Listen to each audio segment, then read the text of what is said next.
Students, 8वीं कक्षा में हमारा चैप्टर चल रहा है, उसका नाम है चतुर्भुजों को समझना, जिसमें आज हम 3.2 प्रश्नावली पढ़ेंगे। चतुर्भुजों को समझना।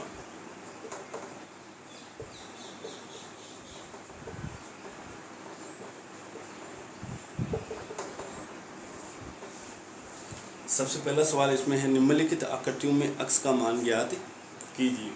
तो यहाँ दो आकृतियाँ दी हुई है। मैं यहाँ पे आपको दूसरा बता रहा हूँ, पहले का बी। इसमें इस तरह से एक पंचभुज है।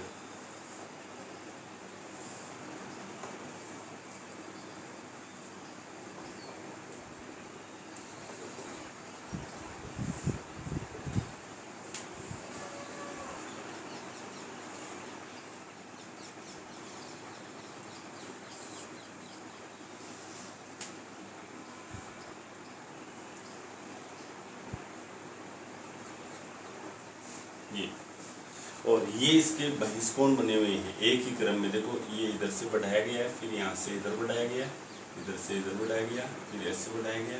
एक ही क्रम में बहिष्कोण को बढ़ाएं तो उनके बहिष्कोण का योग होता है 360 डिग्री। एक ही क्रम क्या होता है वो देखिए पहले। जैसे ये हमारे पास त्रिभुज है, सबसे पहले इस भुजा को मैं ऐसे बढ़ा रहा हूँ, तो यहाँ खत्म हुआ है तो यहाँ से अब इधर को, फिर यहाँ खत्म हुआ है तो यहाँ से आगे बढ़ाइए। ये बहिष्कोण बन रहे हैं, बाहर की ओर जो कोण बन रहे हैं उनको बहिष्कोण कहते हैं, और ये जो अंदर बन रहे हैं इनको हम अंतः कोण बोलते हैं। यदि आप इस तरह से बढ़ाओगे, जैसे इस त्रिभुज को देखें, एक भुजा को इस तरह से बढ़ा दिया, एक भुजा को इस तरह से बढ़ा दिया, एक भुजा को इस तरह से, तब ये बहिष्कोण नहीं बनेंगे, आपके बहिष्कोण का योग 360 नहीं आएंगे। तो ये बात विशेष तौर से ध्यान रखें, किसी भी बहुभुज के बहिष्कोणों को एक ही क्रम में यदि हम बढ़ाते हैं तो उनके बहिष्कोणों का योग 360 डिग्री होता है। तो यहाँ पे देखो, इस आकृति में हमारे पास एक ही क्रम में बढ़ाया गया है भुजाओं को, और फिर देखो अब यहाँ पे देखो दे रखा है, ये बहिष्कोण अक्ष दे रखा है, यहाँ 70 डिग्री दे रखा है, यहाँ पे इस तरह से चिन्ह दे रखा है। ध्यान से देखिए इस चिन्ह को, ये समकोण का चिन्ह है, ये चिन्ह दे रखा है। उसके बाद में यहाँ पे 60 डिग्री दे रखा है, और यहाँ पे अंदर हमें 90 डिग्री का दे रखा है, यानी कि समकोण का चिन्ह दे रखा है।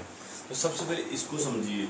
जैसे यह कोई सरल रेखा है और यहाँ से एक रेखा इस पर, ये तिर्यक रेखा है अभी तो, और जैसे ये यहाँ से हम लोग 90 डिग्री का रेखा देंगे तो इसको हम शीर्षलंब भी कहते हैं। ठीक है, यदि तिर्यक रेखा सरल रेखा के 90 डिग्री के कोण पर टिकती है तो वह शीर्षलंब कहलाएगा। जो रेखा तिर्यक थी वो शीर्षलंब भी कहलाती। तो यहाँ ये दोनों देखते हैं तो ये दोनों कोण सरल रेखिक कोण है, इनको हम सरल रेखिक कोण बोलते हैं। सरल रेखिक कोण योग, इन दोनों का योग 180 डिग्री फिक्स होता है। तो यदि ये 90 डिग्री का है तो ये भी फिर 90 डिग्री होगा, दोनों का योग 180 होना चाहिए। तो इसका मतलब ये समकोण है तो ये इधर वाला भी समकोण ही होगा।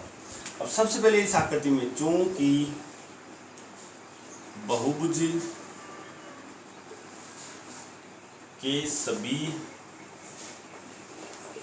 बहिष्कोणों का योग बराबर आपको लिखाया हुआ है 360 डिग्री। अब इसमें बहिष्कोण कौन कौन से, उन सबको ले लो। तो सबसे पहले हम ले रहे हैं अक्ष प्लस, दूसरा बहिष्कोण हमारे पास ये चिन्ह आ गया, चिन्ह का मतलब 90 डिग्री लिखेंगे, प्लस यहाँ पे बहिष्कोण है 60 डिग्री, प्लस यहाँ पे भी ये चिन्ह आ गया 90 डिग्री, प्लस यहाँ 70 डिग्री। हमने यहाँ पे पांचों कोण ले लिए, 1 2 3 4 5 बहिष्कोण लिए, पांचों बहिष्कोण ले लिए, और उनका योग हमेशा 360 डिग्री ही होता है। शर्त ये है कि उन भुजाओं को एक ही क्रम में बढ़ाया जाए। अब हम जोड़ेंगे इनको, अक्ष प्लस यहाँ पे इनको जोड़ेंगे 90 90 180 हो गया, 310 टोटल बराबर 360। इसलिए अक्ष बराबर, ये समीकरण बन गया है। यहाँ पे अक्ष का मान निकालेंगे तो 360 - 10, अक्ष बराबर 50। ये आपका आंसर। इस तरह से हमें निकालना।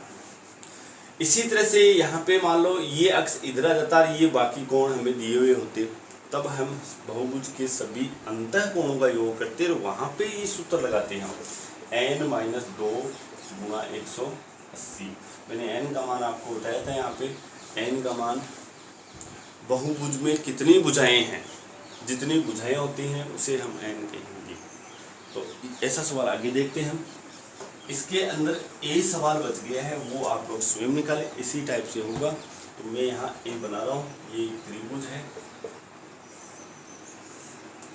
इसमें देखना आप एक ही क्रम में बढ़ाया गया है क्या। जैसे सबसे पहले इसको इधर बढ़ाया गया है, फिर ऐसे बढ़ाया गया है, इस तरह से।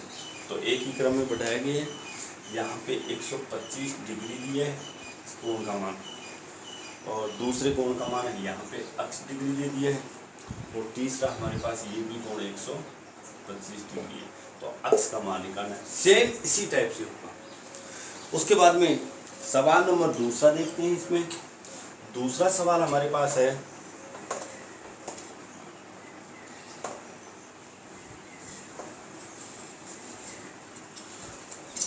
सवाल नंबर 2। एक समबाहुभुज के प्रत्येक बाह्य कोण की माप ज्ञात कीजिए जिसकी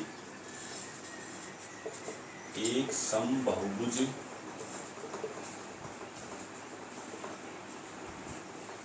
के प्रत्येक बाह्य कोण की माप ज्ञात कीजिए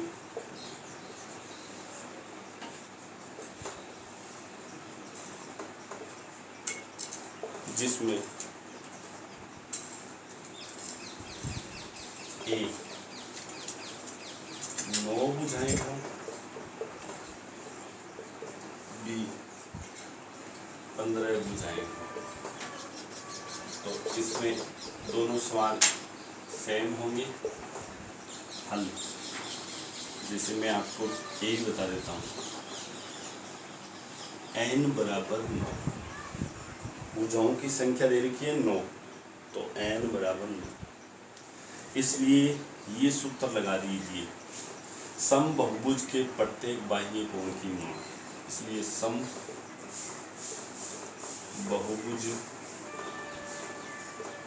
के प्रत्येक बाह्य कोण की माप। समबाहुभुज के बहिष्ठ कोणों का योग 360 होता है, सभी कोणों का योग। यदि प्रत्येक कोण का माप पूछ रहा है तो बट्टा n कर दो, जितनी भुजाएं हैं उसका भाग लगा दो। तो 360 बट्टा n का मान हमारे पास है 9, और भाग देंगे तो 40 डिग्री आ जाएगा। इस तरह से हमारे पास ये दूसरा सवाल कंप्लीट होता है। उसके बाद में हम आगे वाला सवाल देखते हैं इसके अंदर। तो तीसरा सवाल देखिए। अब तीसरे सवाल में हमारे पास इसका विपरीत दे दिया है सवाल, दूसरे सवाल का विपरीत सवाल है। तीसरे सवाल को देखिए, एक समबाहुभुज की कितनी भुजाएं होगी, यानी n का मान हमें अब की बार क्या करना है, ज्ञात करना है। यदि एक बाह्य कोण की माप, यहाँ पे मैं लिख देता हूँ, समबाहुभुज के प्रत्येक बाह्य कोण की माप, ये हमें दिया है बराबर 24 डिग्री। यानी प्रत्येक बाह्य कोण का माप दे रखा है हमें 24 डिग्री, और हमें भुजाओं की संख्या ज्ञात करनी है। प्रश्नानुसार या सवाल की शर्त के अनुसार समबाहुभुज के प्रत्येक बाह्य कोण की माप का सूत्र लगा दीजिए, जो दूसरे प्रश्न में था 360 बट्टा n बराबर 24। उसके बाद में ये समीकरण बन गया है। इस समीकरण को आप हल करोगे तो सबसे पहले यहाँ से देखो 1 लगा देंगे, वज्र गुना कर देंगे, तिरछा गुना, ये n है इधर आ जाएगा, या फिर वज्र गुना करने की जरूरत नहीं है, सीधा ही n यहाँ भाग में है। इस n को हम दाईं तरफ लेके जाएंगे तो ये गुणा में हो जाएगा, तो इधर हमारे पास 360 डिग्री बच गया, इधर 24 गुना n बच गया। इसलिए n का मान n यहीं रोक लेंगे, तो ये गुणा में है 24, इधर आएगा तो भाग में हो जाएगा 360 डिग्री बट्टा 24। उसके बाद में 360 का हम लोग 360 में हम 24 का भाग लगा देंगे। तो भाग कैसे लगाना, ध्यान से देखिए। 360 डिग्री और ये 24 से कम 24, 24 से 120 बराबर यहाँ पे हमारे पास आ जाएगा 15। इसलिए उस बहुभुज में जिसका प्रत्येक बाह्य कोण समबाहुभुज रहेगा, वैसे उसमें भुजाओं की संख्या 15 रहेगी।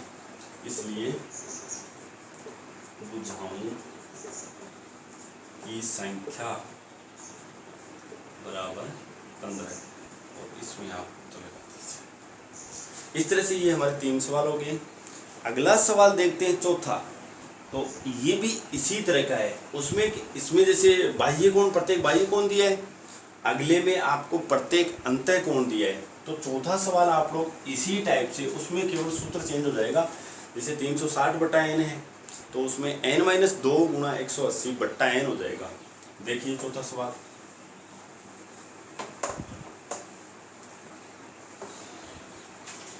सवाल नंबर 4 हमारे पास है, एक समबाहुभुज की भुजाओं की संख्या ज्ञात करनी है। वही n का मान हमें ज्ञात करना है। यदि इसका प्रत्येक अंतः कोण, तो यहाँ पे लिख देते हैं हम समबाहुभुज के प्रत्येक अंतः कोण का माप बराबर हमें दिया है इसमें 165 डिग्री, 165 डिग्री। अब यहाँ पे सवाल की शर्त में लेंगे इसको प्रश्न के अनुसार। समबाहुभुज के प्रत्येक अंतः कोण की माप का सूत्र लगा दो। n-2 गुणा 180, ये तो होता है योग का। समबाहुभुज के अंतः कोणों का योग का सूत्र होता है। प्रत्येक का पूछे तो बट्टा n और लगा देंगे बराबर 165। समीकरण बन गया अपना। n यहाँ भाग में है, ये इधर आएगा तो गुणा हो जाएगा। तो यहाँ पे देखते हैं, ये 180 इन दोनों से गुणा होगा जब ब्रैकेट ओपन करेंगे, कोष्टक खोलेंगे तो 180 यहाँ गुणा हो रहा है, वो भी कोष्टक से। तो कोष्टक से गुणा कराएंगे तो इस कोष्टक में जो भी हमारे पास संख्या है या कोई बीज है उसको गुणा करेंगे। 180 को हम n से गुणा करेंगे तो 180 n, 180 को फिर -2 से गुणा करवाएंगे तो माइनस के 360 बराबर ये n पक्षांतरण से इधर आएगा, भाग में है, इधर आते गुणा में हो गया 165 n। अब हम n वाले पद को एक साइड कर लेंगे तो 180 n यही है, वहाँ से 165 n इधर आ गया, माइनस का बन गया, और माइनस के 360 इधर आएंगे तो प्लस के 360। उसके बाद में 180 में से हम 165 निकालेंगे तो 15n बराबर 360 डिग्री। इसलिए n बराबर 360 बट्टा यहाँ पे 15 कर दो और भाग देंगे तो 24। इसका मतलब उस समबाहुभुज में 24 भुजाएं होगी, 24 भुजाएं होगी। इस तरह से यह अगला सवाल होगी। सवाल नंबर 5वां और देखिए, ध्यान से देखना। 5वां सवाल,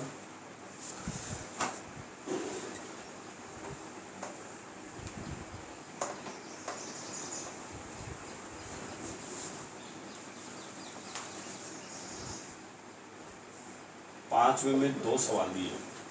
क्या ऐसा समबाहुभुज संभव है जिसके प्रत्येक बाह्य कोण की माप 22 डिग्री हो? क्या ऐसा समबाहुभुज संभव है जिसका प्रत्येक बाह्य कोण की माप 22 डिग्री? तो समबाहुभुज के प्रत्येक बाह्य कोण की माप हमें 22 डिग्री दिया है, ये दिया गया है, तो क्या वह बहुभुज हो सकता है? अब हमें यहाँ पे n का मान निकालना है। यदि n का मान कोई पूर्ण संख्या आ जाए, पूर्ण संख्या होती है हमारे पास 0 से लेके 1 2 3 4 5 अनंत। तो ध्यान रखें 0 अगर आ जाता है तब तो नहीं बनेगा, क्योंकि 0 से हमारे पास कोई बहुभुज बनता भी नहीं। 1 आ जाए तो भी नहीं बनेगा, 2 आ जाए तो भी नहीं, तो इनको आप लोग हटा सकते हो। बाकी इनके अलावा 3 से, क्योंकि बहुभुज हम पढ़ चुके हैं, बहुभुज की परिभाषा होती है 3 या 3 से अधिक भुजाओं से घिरी वंद आकृति को हम लोग बहुभुज कहते हैं। और सम बहुभुज क्या होता है? यदि उसकी सभी भुजाएं समान हो। तो यहाँ पे देखिए, अब प्रत्येक बाह्य कोण की माप, सम बहुभुज के प्रत्येक बाह्य कोण 360/n कर देंगे बराबर 22। उसके बाद में n यहाँ भाग में इधर आएगा तो गुणा में हो जाएगा, तो 22n बराबर 360। 22n बराबर 360, इसलिए n बराबर 360/22। यहाँ पे हम लोग काटेंगे तो देखो 2 से कैंसिल हो रहा है, 11 आ गया, 2 एकम 2, 180 आ गया। 180 में हम भाग देंगे तो यहाँ पूर्ण संख्या नहीं आएगा, जैसे 11 एकम 11 66, 4/16 सहित 4/11 आ गया। ये हमारे पास पूर्ण संख्या नहीं है, पूर्ण संख्या नहीं है। इसलिए 22 डिग्री कोण के प्रत्येक 22 डिग्री के प्रत्येक बहिष्कोण का समबहुभुज नहीं हो सकता, नहीं हो सकता। इस तरह से ये हमारा सवाल कंप्लीट होता है। उसके बाद में इसमें जैसे 20 सवाल दिया हुआ है, 20 सवाल नोट करें आप।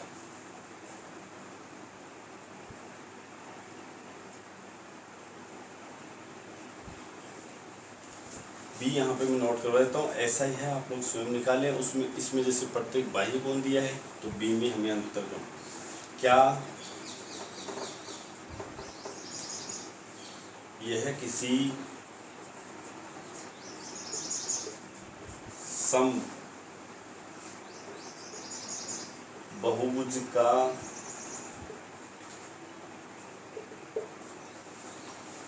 अंतः कोण हो सकता है।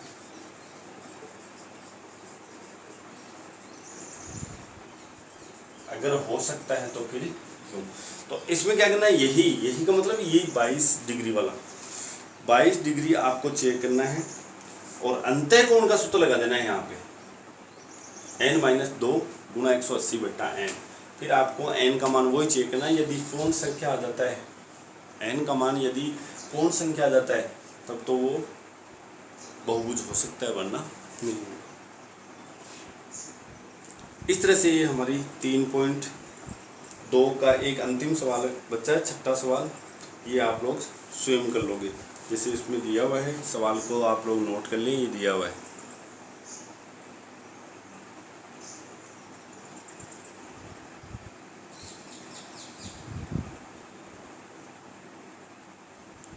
छठा सवाल इसमें देख लें आराम से और इसको नोट करें और स्वयं करें। इस तरह से ये हमारा कंप्लीट होती है प्रश्नावली 3.2।